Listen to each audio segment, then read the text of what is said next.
Midden-Oosterse vegetarische pilaf met geroosterde pompoen. Daarbij zul je het vlees echt niet missen hoor.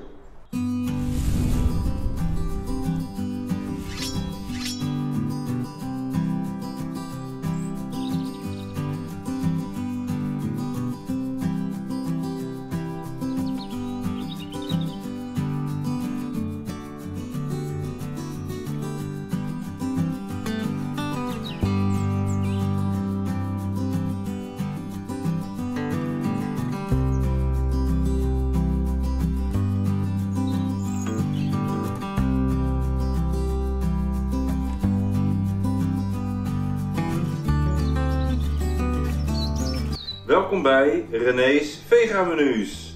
En ik zal het maar gelijk bekennen, ik ben eigenlijk hartstikke gek op vlees. Ik vind het heel erg lekker. Maar ik vind dat ik wat moet minderen. Dus ik ben op zoek naar gerechten die zo lekker zijn, waarbij het vlees echt niet mist. Want ik hou niet van die vleesvervangers, die vind ik gewoon niet lekker. Maar als je een lekkere maaltijd maakt, wat een goede samenhang heeft, waarin de smaken goed tot uiting komen, ja, zou je het vlees echt niet missen. Daar heb ik al meer van gemaakt. Klik maar op deze link, dan ga je zo naar die andere films toe. Maar vandaag gaan we een lekkere Midden-Oosters gekruid rijstgerecht maken met pompoen en geroosterde rode ui en burrata, dat is een Italiaanse smeltkaas. Een soort mozzarella, maar nog lekkerder, nog smeuiger. Hartstikke lekker joh. Laten we snel aan de slag gaan.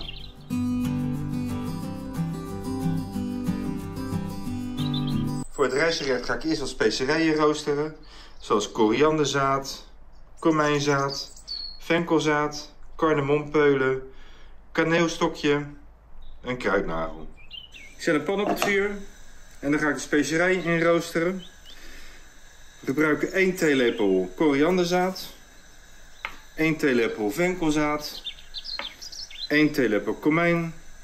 Ik breek een kaneelstokje in stukjes, 3 kardemompeulen en 5 kruidnagels. Dit gaan we in een droge koekenpan roosteren. En je ruikt vanzelf die geuren vrijkomen en dan weet je dat het goed is. Als die specerijen dan lekker geroosterd zijn, doe ik het over in een vijzel. In een vijzel kun je lekker die specerijen mee fijn gaan malen. Je kan het ook in een keukenmachientje doen hè, als je dit niet hebt. Deze vijzel heb ik gehad van Anneke Bouwman. Dankjewel Anneke. Die vond het wel leuk als ik eens met een vijzel iets ging maken. Nou, bij deze.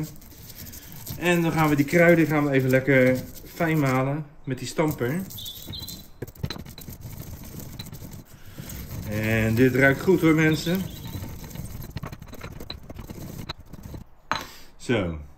Dit is een mooi kruidenmengseltje. Dat gaan we zo gebruiken. Ga ik even een stukje gember en 2 teentjes knoflook fijn maken. Ik gebruik ongeveer 2 centimeter gember zo. Even het schilletje eraf.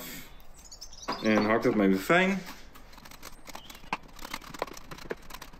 2 teentjes knoflook. Plet ik ook even onder mijn mes. Is die gelijk zo'n beetje uitgeperst. En dan komt het schilletje er heel makkelijk af. Hè. Hak je ook maar even wat fijner. En dan zetten we in diezelfde pan waar we net die specerijen in hebben geroosterd. Dus een scheutje olijfolie. Olijfolie niet te hoog verhitten, want dan kan het aan gaan branden. Maar in die olijfolie ga ik de gember en de knoflook even fruiten. Rood pepertje. Als je die rode peper zo even tussen je handen rolt, dan rol je zo de zaadjes eruit. En dan maak je het wat minder pittig. En snijd het pepertje ook maar eventjes fijn. En die mag ik ook even laten meebakken.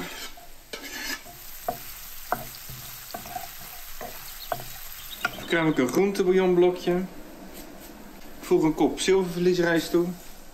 En die rijst die laat ik ook nog even meebakken. En dan giet ik zoveel gekookt water bij.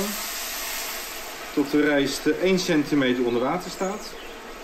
Als het water dan kookt, dan doe je dat specerijenmengsel erbij, wat we net hebben gemaakt. En dat meng je nog door de rijst. Deksel op de pan en dan laten we het 20 minuutjes rustig pruttelen.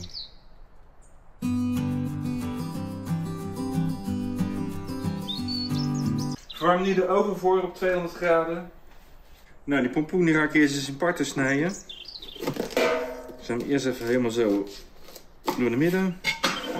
Ja, dus de pompoen zit dan vol met zaden, zie je. Dus dat kan je dan eerst met een lepel zo helemaal eruit gaan halen. Als het goed is, kan je het dan in zijn geheel zo eruit wippen.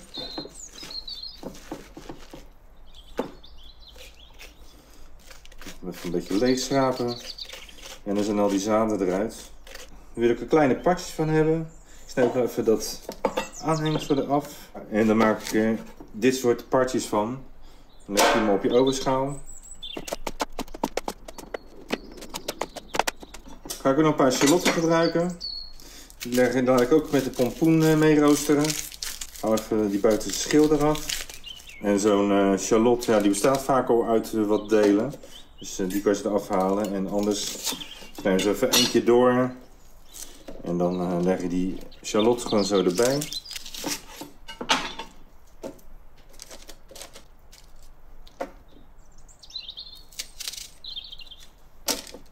Doe ik in een schaaltje een beetje olijfolie. En dan ga ik al die groenten een beetje mee inkwasten. Een beetje bestrooien met zout uit de molen. En dan zet ik de ovenschaal voor 30 minuten in de voorverwarmde oven. En ik zet de oven nu op grillstand. Dat we lekker bruin korstje gaan krijgen op de pompoenen. Dat het lekker gegrild wordt als het ware. Halverwege de baktijd hou ik de bakplaat er weer even uit. Want dan bestrooi ik nog met een kruidenmengseltje wat ik nu ga maken. Doe een theelepel gemalen gemberwortel in een bakje. Halve theelepel komijnzaad. Een halve theelepel venkelzaad. En een theelepel chilivlokken. Meng het even door elkaar. En dat strooi je straks even overheen. Zoals net gezegd haal ik halverwege de baktijd die pompoen even uit de oven. En dat bestrooi ik met die specerijenmix die we net hebben gemaakt. Ik snij een limoen door midden. En dan knijp ik dat sap. Dat knijp ik uit. Maak het een beetje fris straks. Voeg een klein beetje honing toe. Dat maakt lekker zoet-zuur straks. En dan gaat het nog een kwartiertje de oven in.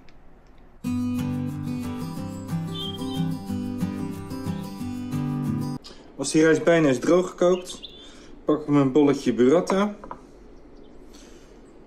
Dat is heel erg zacht. Voeg er ook zacht aan. Leg je in het midden. En die laat ik nog even lekker meewarmen. Zo, pompoen is klaar. Ziet er mooi geroosterd uit. En die gaan we ook bij het rijstgerecht leggen. Dan kan je zo wat stukjes pompoen van die bakplaat halen. En dan leg je zo op je rijst neer. Stukjes geroosterde shallot. En dan kun je natuurlijk die burrata, die kun je zo even een stukje opensnijden. En dan kan die gesmolten kaas die in het midden zit, die kan er zo een beetje uitlopen. Basilicum toevoegen.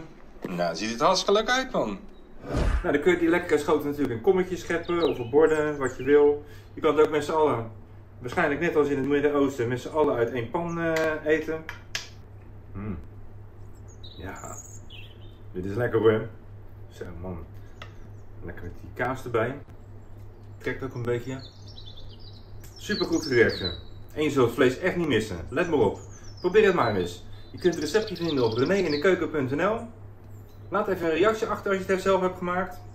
Vergeet natuurlijk niet te abonneren. En als je al geabonneerd bent, zet dan dat belletje aan. Want dan zie je vanzelf wanneer er weer een nieuwe video aankomt. Nou, ik zou zeggen succes ermee. Ga het lekker maken. Lekker vegetarisch eten. Hartstikke goed voor je. En ik zie je volgende keer hè. Doei!